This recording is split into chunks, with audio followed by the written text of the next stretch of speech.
அஸ்ஸலாமு அலைக்கும் வரஹ்மத்துல்லாஹி வபரகாத்துஹு. அன்புக்குரிய சகோதர சகோதரிகளே, இஸ்லாம் தொடர்பான உங்களுடைய கேள்விகள், மார்க்க சம்பந்தமான சந்தேகங்கள், மேலும் உங்களுக்கு என்ன மாதிரியான காணொளி தேவைப்படுகிறது, எது சார்ந்த வழிகாட்டுதல், மார்க்க வழிகாட்டுதல் தேவைப்படுகிறது என்பதை இந்த ஸ்கிரீனில் தெரியக்கூடிய நம்பருக்கு குறிப்பாக வாட்ஸ்அப் மெசேஜ் மட்டும் கொடுங்கள்.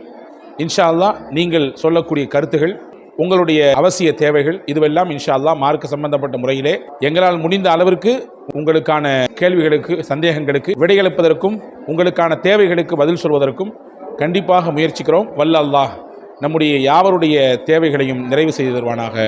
அஸ்ஸலாமு அலைக்கும். ஏழ்மை, வறுமை, சிரமம், நெருக்கடி, பல்வேறு விதமான சூழ்ச்சிகளில் நான் பின்னப்பட்டிருக்கேன் அப்படின்ற மாதிரியான நிலைப்பாடுகளில் யாரெல்லாம் இருக்கிறாங்களோ எல்லாத்துக்கும் இந்த பாடம், இந்த நிகழ்ச்சி, வரலாறு ஒரு பெரிய பாடமாக இருக்கிறது. அஸ்ஸலாமு அலைக்கும் வரஹ்மத்துல்லாஹி வபரகாத்துஹு. அன்புக்குரிய சகோதர சகோதரிகளே, இன்று நான் உங்களுக்கு ஒரு அழகான வரலாற்று செய்தியை சொல்ல போகிறேன். அதன் மூலமாக இதனுடைய இறுதியில் நமக்கான ஒரு பெரிய பலமாக, நமக்கு ஒரு பெரிய ஆறுதலாக, சொல்லப்போனால் நம்முடைய சிரமங்கள், கஷ்டத்திற்கெல்லாம் ஒரு தீர்வாக ஒரு செய்தியையும் சொல்ல போகிறேன். அந்த வரலாற்றிலிருந்து முழுமையாக காணொளியை இறுதி வரை பாருங்கள். நிறைய பலன்கள், ஒரு மிகச்சிறந்த பயன்கள் உங்களுக்கு இதன் மூலமாக கிடைக்கலாம். நபிகள் நாயகம் ரசூலுல்லாஹி ஸல்லல்லாஹு அலைஹி வஸல்லம் அன்னவர்களுடைய காலத்திலே நபியிடத்திலே ஒரு சஹாபி, தோழர் வருகிறார். அவருக்கு பெயர் அவுஃப் இப்னு மாலிக் அல் அஷ்ஜஇ. தபரானியில் இந்த செய்தி பதிவாக இருக்கிறது. ஹாக்கிம் என்கிற நூலிலே இந்த செய்தி பதிவாக இருக்கிறது. வந்தவருக்கு ஒரு விதமான பதட்டம், ஒரே பதட்டத்தோடு வர்றாரு.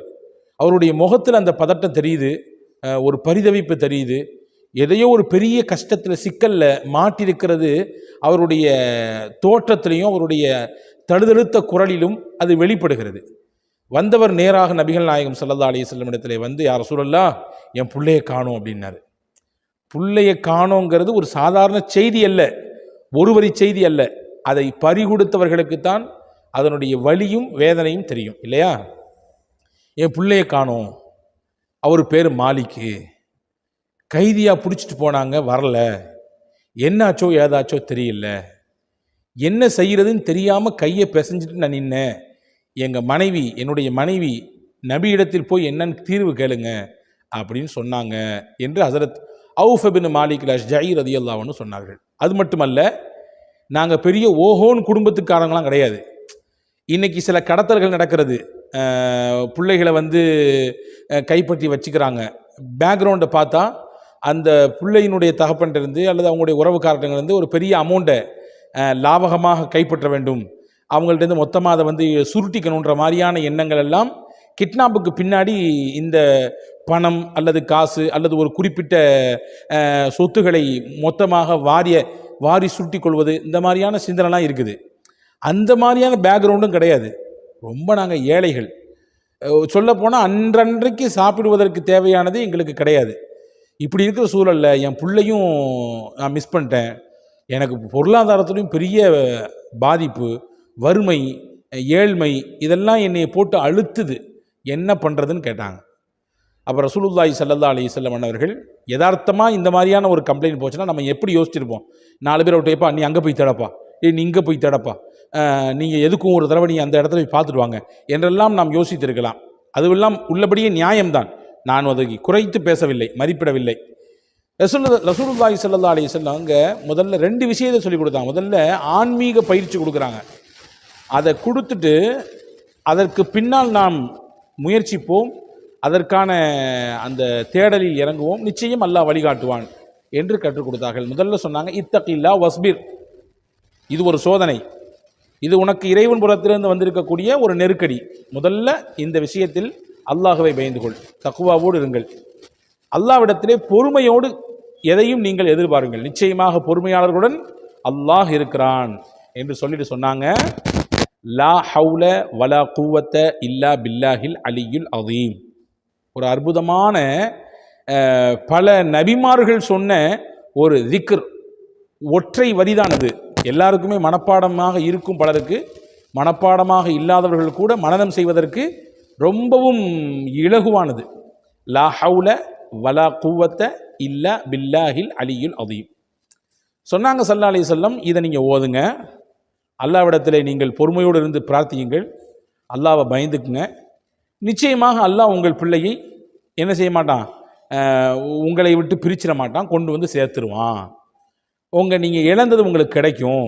அது மட்டும் இல்லை, ஏழ்மையை சொல்லியிருக்கீங்க, வறுமையில் கடந்து வாடுறேன்னு சொல்லியிருக்கீங்க. நான் மேலே சொன்ன இந்த 3 விஷயத்தை நீங்கள் ஃபாலோ பண்ணணும். தக்குவாவோடு எப்போது நமக்கு இருக்க வேண்டும். தக்குவா என்றால் இழப்பின் சமயத்தில் அல்லது ஏதாவது கஷ்ட சமயத்தில் மட்டும் அப்படி கூலி குறுகி அப்படி முகத்தெல்லாம் ஒரு மாதிரி வச்சுட்டு 2 சொட்டு கண்ணீரை விட்டு அழுதுட்டு அந்த நிலை கடந்த பின்னாடி சாதாரணமாக மாறுறது இல்லை தக்குவா. எல்லா நேரத்திலும் கஷ்டம், சந்தோஷம், மகிழ்ச்சி, துக்கம், எல்லா நேரத்திலும் என்னை ரப்பு பார்த்துக்கிட்டு இருக்கிறான்ற உணர்வோடு அவனுக்கு பயந்த ஒரு வாழ்க்கை வாழ்வதற்கு பெயர் தக்குவா. அந்த நிலையை நீங்கள் மேற்கொள்ளணும். 2வது, உங்களுக்கு வரக்கூடிய சோதனையில் நீங்கள் பொறுமையாக இருக்கணும். 3வது, லா ஹவ்ல வலா குவத்த இல்லா பில்லாஹில் அலியுல் அதீம். இதை நிறைவாக சொல்லணும். அல்லாஹ் உங்களுக்கு நீங்கள் இழந்ததையும் கொடுப்பான், நீங்கள் எதிர்பார்க்கக்கூடியதும் கொடுப்பான். 2 சொன்னாங்க ரசூல்லா. நீங்கள் என்ன இழந்துறீங்க, உங்கள் பிள்ளை இழந்துறீங்க, அதையும் கொடுப்பான். நீங்கள் வறுமை என்று முறையிட்டீங்க, கஷ்டப்படுறேன், ஏழ்மையில் இருக்கேன்னு, நீங்கள் எதிர்பார்க்கக்கூடிய செல்வத்தையும் அல்லாஹ் தருவான் அப்படின்னு சொன்னாங்க. போனாங்க. இந்த விஷயத்தை மனைவிட்ட போய் அவுஃப் பின் மாலிக் ரஷீ சொன்னாங்க. ரசூல் சொன்னாங்களா, கண்டிப்பாக நம்ம செய்வோம் அப்படின்னு அந்த அம்மாவும் சேர்ந்து உட்கார்ந்து அன்னைக்கு அல்லாஹ்விடத்திலே பொறுமையோடு இந்த மண்டாடினார்கள். இந்த கலிமாவை லா ஹவ்ல வலா குவத்த இல்லா பில்லாஹில் அலியுல் அதீமை அவர்கள் இரவெல்லாம் அல்லாஹ்வை முன்வைத்து ஓதிக்கொண்டிருந்தார்கள். மனிதர்கள் இந்த வார்த்தை நல்லா கவனிங்க, மனிதர்கள் செய்யக்கூடிய முயற்சிகளை விட அல்லாஹ்விடத்தில் ஒப்படைத்த பொழுது அங்கிருந்து கிடைக்கக்கூடிய பலன் மகத்தானது. ராத்திரியெல்லாம் தேடிருந்தா கூட கிடைக்க முடியாத ஒரு சந்தர்ப்பம் ஏற்பட்டிருக்கலாம். ஆனால் நபியின் வார்த்தையின் மீது நம்பிக்கையோடு அல்லாஹுவின் சன்னிதானத்தில் இதை மொத்தமாக கொட்டிய பொழுது அல்லாஹ் கொடுத்த வெகுமதி என்னன்னு பாருங்க. ஓதிட்டே இருக்காங்க. அதிகாலையினுடைய சமயம், கதவு வேக வேகமாக தட்டப்படுது. போய் தகப்பனார் அவுஃப் பின் மாலிக் போய் கதவை திறந்தார்கள். திறந்தால் தன்னுடைய மகன் மாலிக் நிற்கிறார். அப்படி வாரி அணைத்து கட்டி பிடித்து கொண்டார். பிடிச்சிட்டு சொன்னார், எப்படிப்பா நீ வந்த?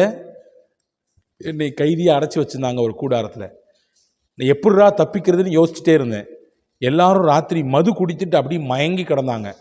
அந்த நேரம் பார்த்து நான் எப்படியோ என்னுடைய கையில் மாட்டியிருந்த விலங்கை எல்லாம் அவிழ்த்துட்டு நான் ஒடியே வந்துட்டேன். வர்ற சமயத்தில் 2 ஆச்சரியமாக பார்த்தேன். ஒன்று, நான் அங்கிருந்து வந்த தூரம் எப்படி இருந்துச்சுன்னா பயங்கரமான தூரம். அது பல 100 மைல்களுக்கு அப்பால் இருக்கக்கூடிய இடம். அங்கிருந்து எப்படிப்பா இவ்வளோ சீக்கிரமாக வந்தேன்னு கேட்டார் பாப்பா. இல்லை, நான் என்னைய வரும்பொழுது எப்படி உணர்ந்தேன்னா, ஆகாயத்தில் என்னை அப்படி வேகமாக கடத்தி கொண்டு வர்றது மாதிரி ஒரு கடுமையான வேகத்தில் ஆகாயத்தில் பறந்தால் எப்படி வருவோம் அப்படியான வேகத்தில் என்னை யாரோ அப்படியே கடத்தி கொண்டு வருவதை போன்று உணர்ந்தேன். 1. 2வது, நான் கிளம்புனேன், எனக்கு பின்னாடியே இந்த ஆட்டு மந்தைகள் அப்படியே எனக்கு பின்னாடியே வந்துருச்சுங்க. வரலாற்றில் எழுதுகிறார்கள், எத்தனை ஆடுகள் வந்ததென்றால் 4000 ஆடுகள் வந்ததாம். 4000 ஆடுகள். அப்போ அவுஃப் பின் மாலிக் ரஷீ வர்ற வரையும் சந்தோஷம், அல்ஹம்துலில்லாஹ் வச்சுக்குவோம் அப்படின்னு சொல்லலை. ரசூல்லாட்ட போனாங்க.